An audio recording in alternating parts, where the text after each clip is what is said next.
नमस्कार शेतकरी बांधवांनो, तुम्हाला माहीत आहे का, बांधावर झाडं लावून पण शासनाकडून पैसे मिळतात. हो, बरोबर ऐकले तुम्ही. एका झाडासाठी 172 रुपयेपर्यंत अनुदान मिळते आणि 1 हेक्टरमध्ये झाडं लावली तर थेट 17,262 रुपये अनुदान मिळू शकतात. आणि हो, हे सगळं करण्यासाठी 100% सरकारी अनुदान आहे. आपल्याला स्वतः काही खर्च करण्याची गरज नाही. आजच्या व्हिडिओमध्ये मी तुम्हाला नानाजी देशमुख कृषी संजीवनी प्रकल्प म्हणजेच पोकरा अंतर्गत झाले असलेल्या वृक्ष लागवड योजनेबद्दल अगदी सोप्या भाषेत स्टेप बाय स्टेप माहिती सांगणार आहे. कोण पात्र आहे, किती पैसे मिळतात, अर्ज कसा करायचा आणि कुठे चुकलं तर पैसे परत द्यावे लागतील, सगळं सांगतो. व्हिडिओ शेवटपर्यंत बघा, कारण मध्येच एक महत्त्वाचा मुद्दा आहे जो चुकवला तर तुमचं अनुदान अडकू शकतं. चॅनलवर नवीन असाल तर सबस्क्राईब करून घ्या.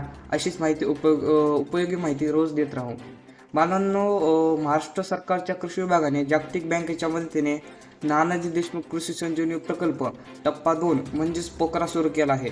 यात राज्यातल्या 21 जिल्ह्यांमधला 7,201 गावांचा समावेश आहे.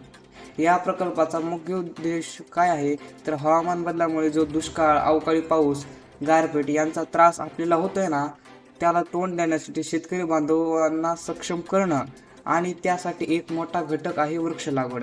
सरकारला वाटते की शेतात बांधावर पडीक जमिनीवर झाडं लावली तर एकीकडे जमिनीचं आरोग्य सुधारेल व दुसरीकडे शेतकरी बांधव अतिरिक्त उत्पन्नाचं साधन मिळेल आणि म्हणून सरकार यासाठी थेट पैसे देते. बांधवांनो, या सगळ्यामध्ये एक मोठा प्रश्न उद्भवतो, कोण पात्र आहे? तर बांधवांनो, तुमच्या स्वतःच्या नावावर 7/12 उतारा असायला हवा. जर 7/12 उतारा तुमच्यासोबत आणखी सहखासदार असतील तर त्यांचं सहमतीपत्र लागेल, म्हणजेच बाकीच्यांच्या लेखी परवानगी लागेल. जमीन कुळ कायद्याखाली असेल आणि कुळाचं नाव 7/12 असेल तर कुळांचंही सहमतीपत्र लागेल. किमान 10 आणि कमाल 5 हेक्टरपर्यंत जमीन असलेले शेतकरी या योजनेसाठी पात्र आहेत.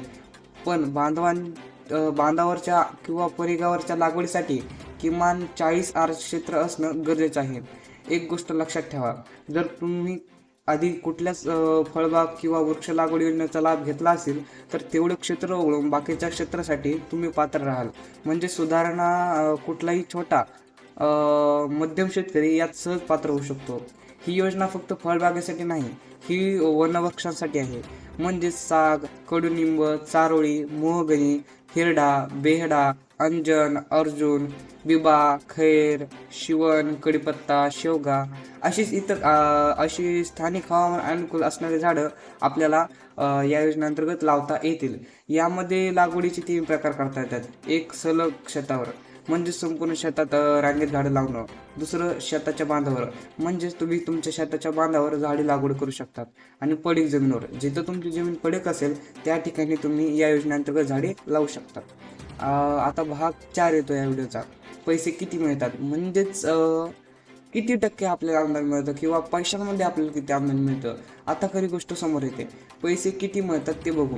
बांधावरच्या किंवा परिघावरच्या लागवडीसाठी प्रति झाडाचा हिशोब आहे. ते कसा हिशोब आहे, खड्डा खोदण्याला आपल्याला प्रति झाड 39 रुपये, माती आणि खत टाकण्याला 48 रुपये, रोपं लावण्याला 71 रुपये, नांग्या भरले म्हणजेच जे झाड मरून गेलेत त्यांना बदलणे याला 14 रुपये, असा आपल्याला एकूण प्रति झाड 172 रुपये खर्च जे आहे तो शासन देत आहे. आणि जास्तीत जास्त 20 झाडं प्रति हेक्टर ह्या हिशोबानं आपण बांधावर झाडं लागवड करू शकतात. आणि अशा प्रकारे बांधावरची जी लागवड आहे किंवा परिघावरची लागवड आहे यासाठी आपल्याला अनुदान मिळते. तसंच सलग शेतावर म्हणजे संपूर्ण शेतावर जर लागवड केली तर हेक्टरी 100 झाडं म्हणजेच 10 बाय 10 मीटर अंतरावर 100 झाडं आपल्याला 1 हेक्टरमध्ये बसतात. आणि जर आपल्याला लावायचे असतील आणि त्यासाठी पूर्ण 17,262 रुपये प्रति हेक्टर हा खर्च येतो. आणि हे संपूर्ण खर्च म्हणजे 100% अनुदान आपल्याला मिळणार आहे. बांधवांनो, हे अनुदान आपल्याला 2 वर्षात विभागून मिळतं. पहिल्या वर्षी 60% आणि दुसऱ्या वर्षी 40%. हा सगळ्यात महत्त्वाचा भाग आहे, लक्ष देऊन ऐका. दुसऱ्या वर्षीचं अनुदान मिळण्यासाठी तुम्हाला कमीत कमी 80% झाडं जिवंत ठेवावी लागतात. जर झाडं मेली तर तुम्हाला स्वतःच्या खिशातून नवीन रोपं विकत घेऊन परत लावावी लागतील आणि टक्केवारी राखावी लागेल. आणि सगळ्यात महत्त्वाचं, जर तुम्ही झाडं जिवंत ठेवली नाही तर पुढचं अनुदान बंद होईल आणि आधी मिळालेलं अनुदान व्याजासकट परत वसूल केलं जाईल. म्हणजेच ही योजना झाडं लावा आणि विसरा अशी नाही, झाडं जगवणं ही तुमची जबाबदारी आहे. फक्त नैसर्गिक आपत्ती, दुष्काळ, वादळ, गारपीट असेल तर सूट मिळू शकते. बांधवांनो, आता आपण या व्हिडिओच्या 6व्या भागाकडे आलो. अर्ज कसा करायचा. बांधवांनो, आता प्रश्न येतो, अर्ज कसा करायचा. अर्ज करण्यासाठी तुम्ही आमच्याशी संपर्क साधू शकतात. आमचा संपर्क शेतकरी आपले सरकार सेवा केंद्र, मोबाईल नंबर 7666288218. तुम्ही आमचे संपर्क साधू शकतात. आम्ही तुम्हाला अर्ज करून देऊ. बांधवांनो, अर्ज केल्यानंतर तुमचा अर्ज ग्रामविकास समितीसमोर मान्यतेसाठी जातो. नंतर सहाय्यक कृषी अधिकारी प्रत्यक्ष शेतावर येऊन पाहणी करतात आणि फोटो काढतात, म्हणजेच सर्वे करतात.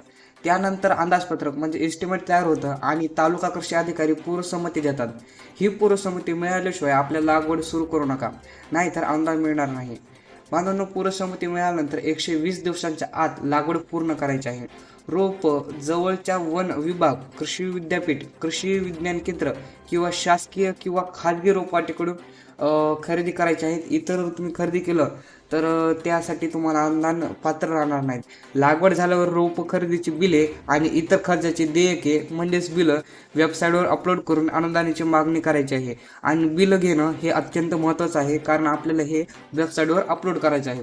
आता 7वा भाग म्हणजे कोणती कागदपत्र लागतील. बांधवांना, अर्ज करण्यासाठी आपल्याला फक्त फार्मर ID लागेल व पूर्वसंमती मिळाल्यानंतर 7/12 उतारा, 8 उतारा, सहखातेदार असल्यास सहमतीपत्र, हमीपत्र म्हणजेच योजनेच्या अटी मान्य असल्याचं लेखीपत्र, तसेच रोप खरेदीची बिले हे कागदपत्र आपल्याला अपलोड करावे लागतील पूर्वसंमती मिळाल्यानंतर.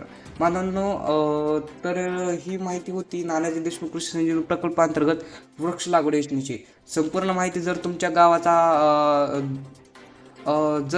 गावाचा प्रकल्पात समावेश असेल तर ही संधी अजिबात सोडू नका. बांधावर झाडं लावून सरकारकडे पैसे मिळवा आणि जमीनही सुपीक करा. आत्ताच संपर्क करा आणि अर्ज करा. व्हिडिओ आवडला असेल तर लाईक करा, शेअर करा तुमच्या शेतकरी मित्रांसोबत आणि चॅनल सबस्क्राईब करायला विसरू नका. भेटू पुढच्या व्हिडिओमध्ये. तोपर्यंत धन्यवाद.